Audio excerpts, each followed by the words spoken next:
Welcome to It Takes Two. I'm Blair. I'm Chris. And today we'll be talking about Ready to Love Philly, Season 10, Episode 1. Oh, you know this gonna be some mess. They made it back to the Northeast, man. You know I am an East Coast baby, so I'm already expecting just, East Coast drama. You know what I'm saying? Loud talking, passionate yelling. You get what I'm saying? Mm-hmm. Some ghetto this. I love it. These are my people. You ready for this? I'm ready. Subscribe, like, share, comment, all the above. Let's go, Blair. Okay, so we're going to go through our cast. Do you want to give first impressions for each person? Nope. Okay, so we're just going to go through. Mm-hmm. We've got Deanna, 35. She's the firefighter. Hello. Naïm, 42, the gym owner. Mm-hmm. Wayne, 36, project manager. Nice. Angie, 40, she's the bartender. She was engaged and her fiance passed away before they could get married. Yeah, I think she said it basically was the love of her life, basically. Yeah. Eddie, 31, who is a general contractor. Hello, Eddie. Kiera, 33, insurance specialist. Mm-hmm. Jay, 34, cybersecurity. Mm-hmm. Single dad. He has his kids primarily. Okay. Sahara, 35, home healthcare agent. True, 35, brand partnership manager. And lastly, Will, 41, who is in biotech. All right, that's the first batch. Thank you for doing what you did there, Blair. I noticed it. That will help me.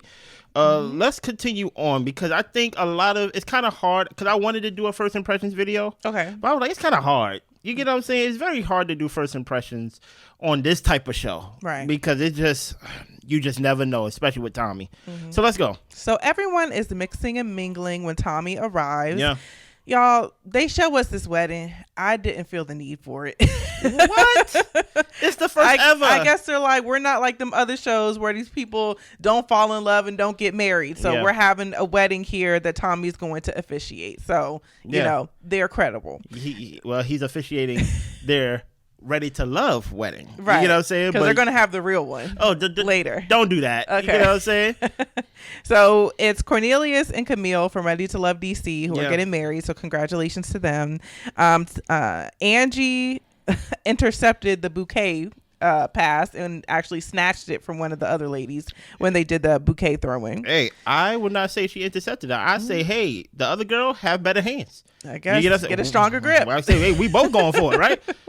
I'm a go-getter. I see you, Angie. Mm-hmm. So this is the first of the two mixers. At the end of today, Tommy tells us 2 people will leave. That makes no sense. How is 2 people going to leave when I didn't even get a chance to meet everybody? I know, right? You know what I'm saying? That makes no sense to me.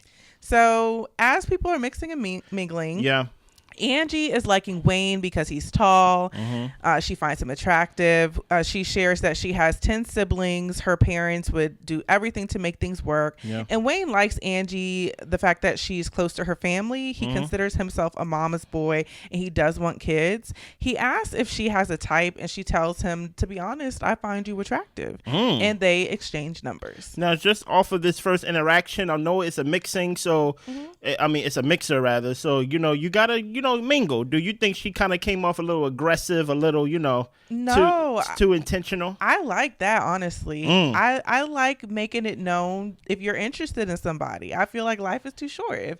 If somebody asks you, what your type is, and it's like, honestly, like, you look pretty good to me. Oh, okay. That's how you can get some things started. So I was totally fine with Angie making it known that she had her eyes on Wayne. Oh, okay. What about you? I have no problem with it. But usually Angie is a beautiful woman. Yeah. Right. I'll give her respect. This is a beautiful cast, honestly. No. It is a beautiful cast. Yeah. But I would say usually the ones that's usually that bold, I don't know, man. Something is usually attached to that. That's why I'm like, Angie, like a little bit of crazy? What's wrong with you? You get what I'm saying? I never met a baddie who basically said, now, maybe it's me. Maybe it's not the baddie. Maybe it's me. I never met a baddie who basically said, you know how I got my man? I went and told him I liked him. They usually like to think they are the prize. They are all these things. So I'm like, Angie, I'm going to keep my eyes on you. You get what I'm saying? So Naïm tells True that she's a baddie. Okay. She's not married because there are no quality men and the men just don't want to commit. She does think therapy is essential, which Naïm agrees. Yeah. He says that his issue in the past is he would go too fast into relationships, trying to find unconditional love, being that he was adopted. Yeah. One comment that he made, which I thought was a little odd, he complimented her on her eyebrows, and that's how he was like, I know you're a baddie from your eyebrows. Yeah. But when they like shook hands or whatever, he was like, oh, you don't have your nails done. You know, you just don't care. I love that. And I'm just like, you're a little too into the details, sir. It's feeling kind of judgy. It's feeling a little judgy to me right now. I ain't gonna hold you. How you not gonna have your nails done though? Now, granted, I am a type of person where I'm like, at least let it be clean. Let it be no type of dirt under your nails and things of that nature. You get what I'm saying? Yeah. But what I'm saying is, you got your face done, obviously, with the eyebrows. You didn't get your nails done? I mean, I would think for this you would do it all the way. So that tells me your feet ain't done. Oh my goodness. So like I'm thinking like so because there's no way you're gonna do eyebrows, no nails, but your feet done. But you felt like he should have said that. I feel like that's kind of like a turn off. I mean, like, why would you say that? I mean, he's crazy, okay. right? no, he's crazy because the minute that he said, what was the last line he said? He said, "Oh, you don't have your nails done. You just don't care. I love that." No. Before that, he said something about moving fast or something. Oh yeah, like that. his issue was he would move too fast because he would try to find unconditional love because he was adopted. So dealing with that. Sorry, this is a fixer-upper. Move on. Oh goodness. Like you get what I'm saying? Like you know, I just said therapy is essential, as Miss True said. Right, yes. And then he coming on and talk about moving fast, adopted, just trying to find love. Yeah, this sounds like this need to be fixed a little bit more before it gets to me. And then we find out later on how many kids he got. I'm like, nah. Yeah. You get what I'm saying? But when it comes to details, hey, I am the type of person that pay attention to people's hands, right? And do you say something? No, I keep it where it's supposed to be. I make a mental note. You know what I mean? I be with my bros and be like, yo. You know what I'm saying? Like the hands. Oh gosh. No. And it gotta be cohesive too. It gotta look like don't look like you had your child paint your nails and things like that. It gotta be. Oh my goodness. It's the mixer. Okay. You came on the show. I'm totally with you. You want to present your absolute best. So why are you mad at him? Because don't say it. You sound wild. Because I pointed out the fact that you was unprepared. Okay. You know what I'm saying? Don't do that to me. Don't do that to me. Let's keep going. Moving on. But Blair, you are right though. Yeah. I would, because the only thing I do, I should just make a signal if I see one of my boys talking to it. Hey, the nails. Oh my goodness. It's not done. It's not done. Okay. You know what I'm saying? So Jay pulls Kiera to the side. Uh-huh. He thinks that the guys would be intimidated by her. She's beautiful. She's a baddie. And he feels like guys would probably think they have to be extra in order to get her. Mm-hmm. He was in a relationship for 11 years with his children's mother. Whoa. He left the relationship because he wanted better for himself. Apparently, she had some issues. Yeah. And he has a daughter and a son. Kiera is liking him. Mm-hmm. And just the way things are going, he could possibly be her man. Dude, you have any opinion on them?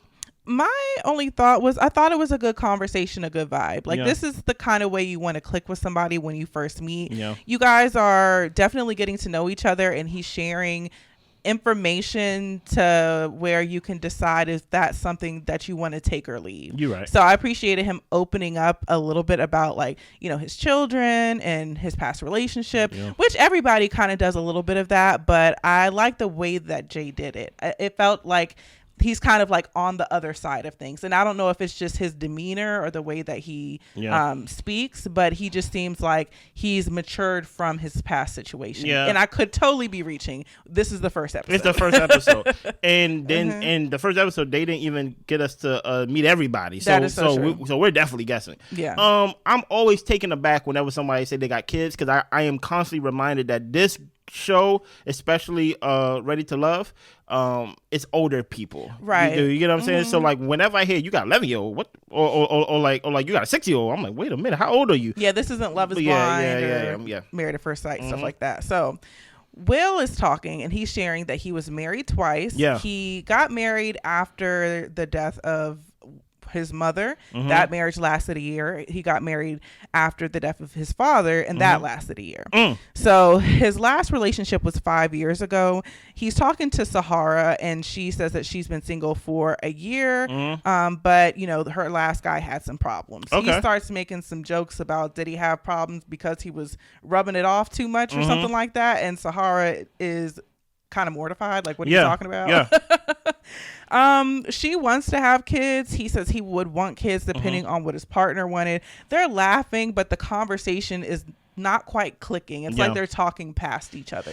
Now, I have a question, Blake. Can I ask this question? Sure. Will, right? I have a question about Will. Will, how are you the weird one compared to the girl that got initials on her neck? Come on now. I knew since this was in Philly, I knew somebody was going to have initials somewhere on their body. Or the paw prints. You get what I'm saying? Something, you know what I'm saying? right? Oh, stereotypical. Oh, right? sorry. I knew. I was just trying to be where you was I at. knew initials. One of us got to be good. Okay. I knew initials was going to be somewhere big and bold. I'm trying to read, like, what is that on the neck? Right? You get what I'm saying? But how did, out of the conversation, you ended up being the weird one? I don't like Will. Just off top, I'm just like, that was just inappropriate to suggest. You get what I'm saying? It's just like, hey, you're a widow. I'll put you in the same box as, what is my man named Naïm? Naïm. Yeah, I'll put you in the same box as him. Yeah, Will was a character. Yeah. He was a character. So we get to Kiera and Naïm. Naïm is a dad of 5. Wait a minute. He has 3 baby moms. He said that it initially came with drama, but there's no drama now. What you mean? Kiera has a 14-year-old and a 7-year-old, both boys.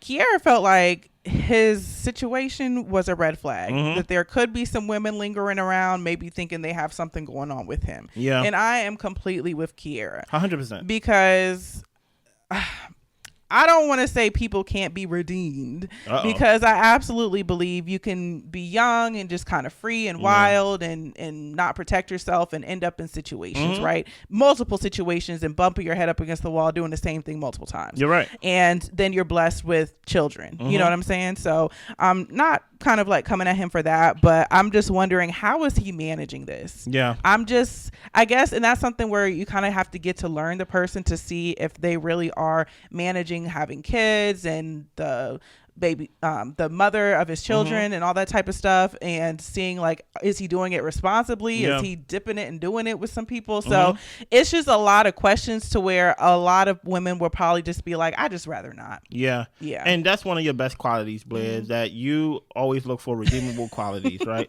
I'm not doing that, bro. You struck out, bro. You're done. I don't even know why you're on the show. I know one of your kids needs something. It's 5 of them, 5. You get what I'm saying? So here's the thing about it, right? 5 kids on top of the 2 that Kiera has. Yes. Right? That's 7 kids. She said it herself, right? And I don't even really put the blame on her for having 2 kids at her age. You get what I'm saying? I put the blame on you having 5 kids and 3 baby mamas, and you can't work it out with any of them.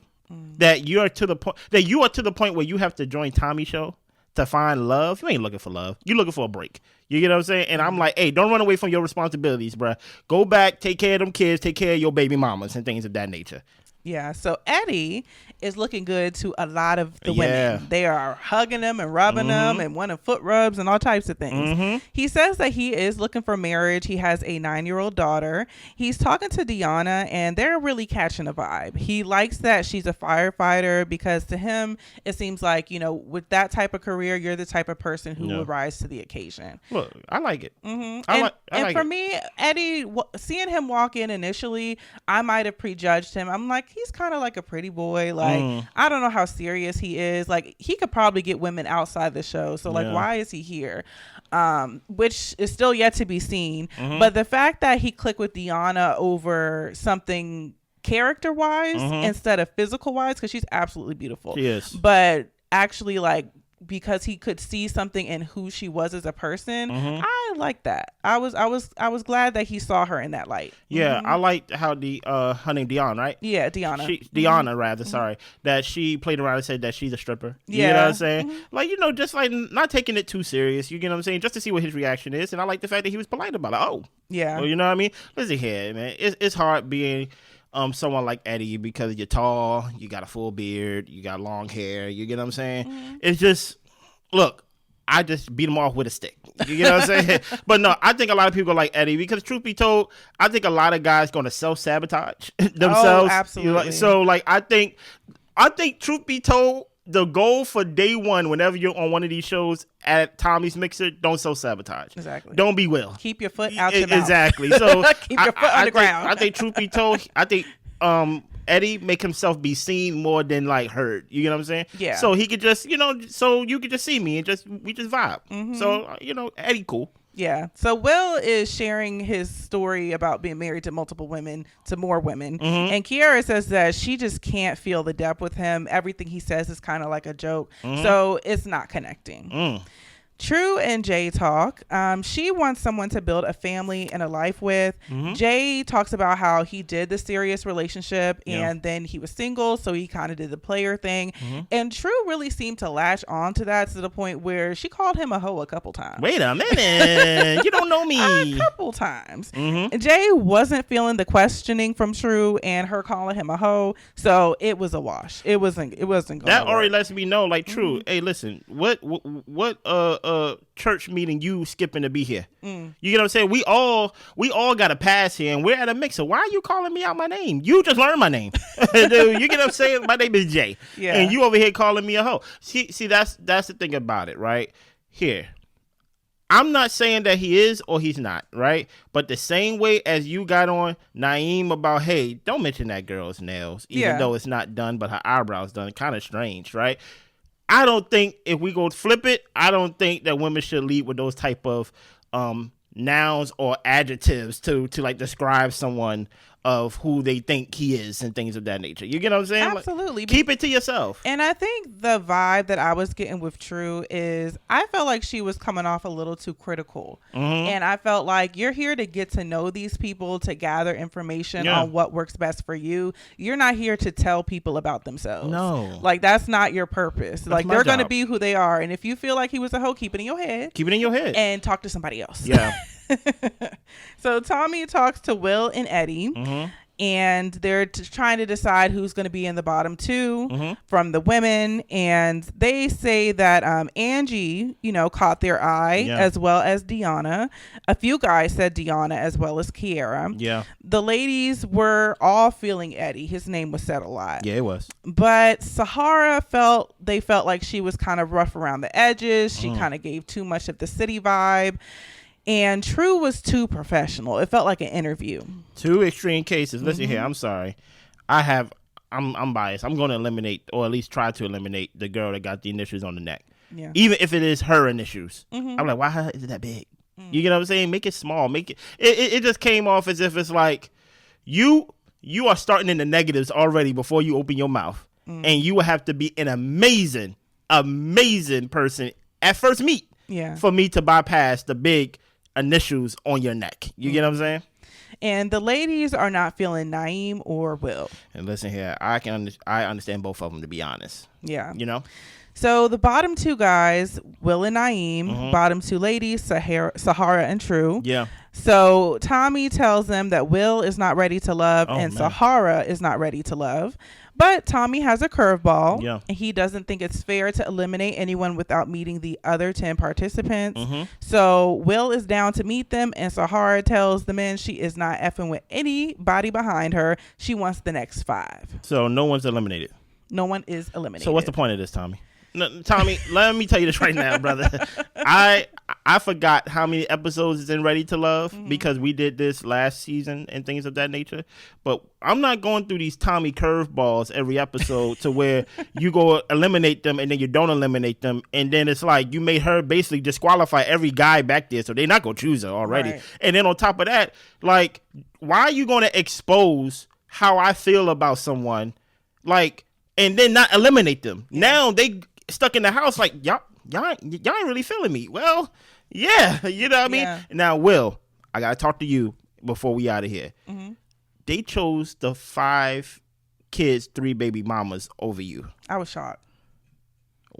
Stop being a weirdo, okay? Mm-hmm. They chose that than you. You should feel highly offended. Get your act together. Maybe he got the first meeting jitters and things like that. Right. Stop talking about rubbing things and things of that nature and be normal.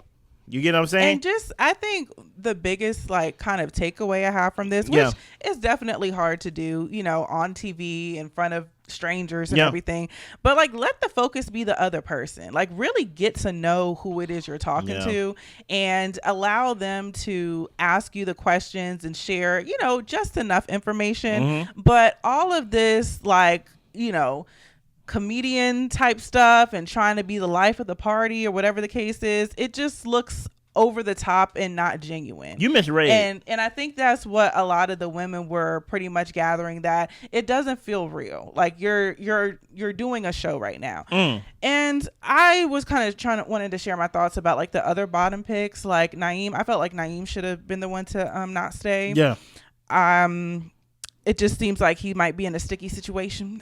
No, he is in a sticky situation. And I don't know who wants to navigate that as a stranger. You know what I'm saying? And then as far as the women, I don't think True's going to let up. I think this is how she is, and this is how she's going to be. I don't know if maybe somebody might come and sweep her off her feet and make her relax and let her guard down a little bit, because she don't know these men. Her guard should definitely be up. But she's not making it a pleasant experience for herself or anybody else, to be fair. Yeah.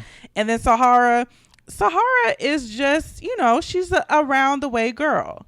And I would hope that there would be somebody on the cast who would be into her. I would think so. But I don't know. I feel like with Ready to Love and the type of people that they have on this show, and definitely not everybody. They are in Philly. Remember that, right? That's true. But I think a lot of people, like, this show is kind of like a grown and sexy type of vibe. And she does give kind of like young and like playful a little bit. Yeah. But they in Philly. So yeah. So who knows? I don't know. But you don't like nobody to be funny? I don't mind if somebody's funny, but like you have to actually be funny. Don't be trying to be funny. You misread from last season. What? Hold on, was it Red the last season or the season before? Oh yeah, Red. Yeah, you ain't like him either. Yeah, I wasn't a fan. Okay, well, anything else? That's all I got. Subscribe, like, share, comment. I feel like this gonna be a fun season. I feel like this gonna be a fun show to actually review, because you know these are older people that can't find love, so that's funny. You get what I'm saying? Okay. So you know I'm gonna laugh at you because this is, listen here, Will want us to laugh at him. The drama is so interesting, especially when we get into like the men's like lounge and the ladies lounge, and how sometimes it turns into gameplay versus actual romance. It's like it gets crazy. So I'm along for the ride. Hey, we be back next Friday with Ready to Love. We see y'all. Bye.